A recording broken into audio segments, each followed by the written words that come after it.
Сәлем, бүгінгі шығарылышта Олимпия ойындарында яңа спорт түрі Zoom Оша Санта-Клаус һәм не үшін мәктәп оқушыларына макароны по-флотски беруге ярамағанлығы турында сөйләшербез. Хәзер тулырак. Холыгара Олимпиада комитеты брейк-дансны да Олимпиада уеннар исемлегенә керткән.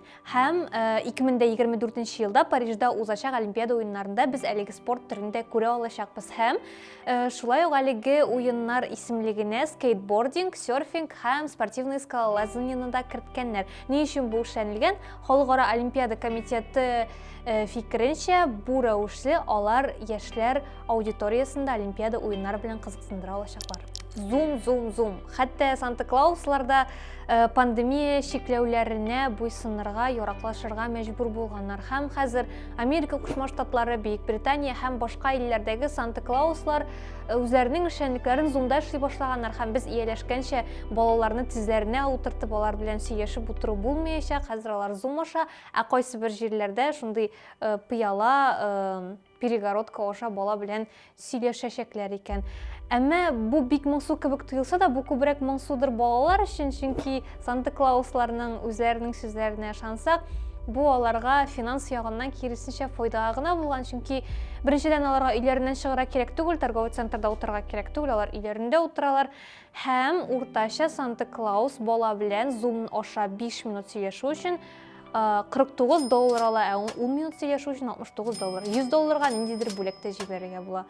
Һәм менә балаларга моңсу инде, әлбәттә, әмма Санта-Клаусларга артык моңсу түгел бугай. Әгәр дә сез кешеләр генә йорт хайваннары асрыйлар дип уйласагыз, ялгышасыз, галимнәр. Бер төр балыкның икенчесен үзенә ияләштерү очрагын теркәгәннәр. Бер төр балык, мин аның исемен әйтеп бетерә алмам, дөрес әйтмәм дип куркам, шуңа күрә монда аның исеме чыгар.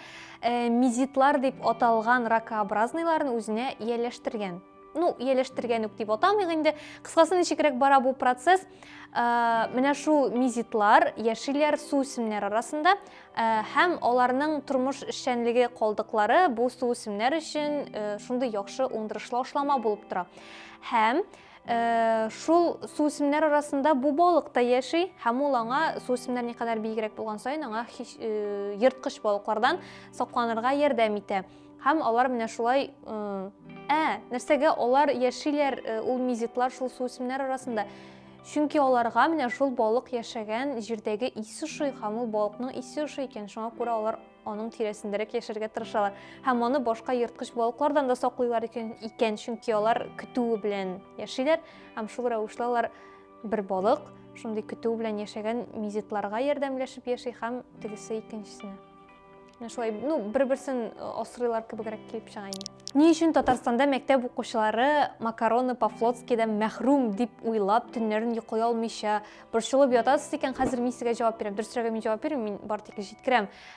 Татарстан Республикасы буенча Роспотребнадзор идарәсе җитәкчесе Марина Петашина әлеге сорауга җавап биргән. Аның сүзләренчә, фарш ул тиз бозыла торган продукт булып санала һәм шуңа күрә анда аның белән нәрсәдер пешергәндә, әз генә нәрсәне дә булса не так эшләсәң дә, анда бактериялар үрчи башлый һәм шуңа күрә ул балалар өчен зыянлы.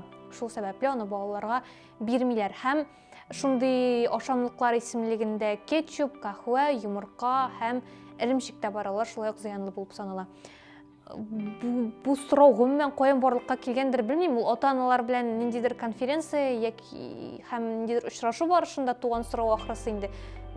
Белмим, минем күз аллавымча, ул ниндидер әти-әни нишләп минем балама мәктәптә макароны по-флотски бирмисез дип сорагандыр инде. Бик шулай йөрәгендә утыргандыр инде ул сорау. Борчылмагыз, игездә пешерегез, менә игездә балага ашатсагыз ярый, просто мәктәптә ярамый.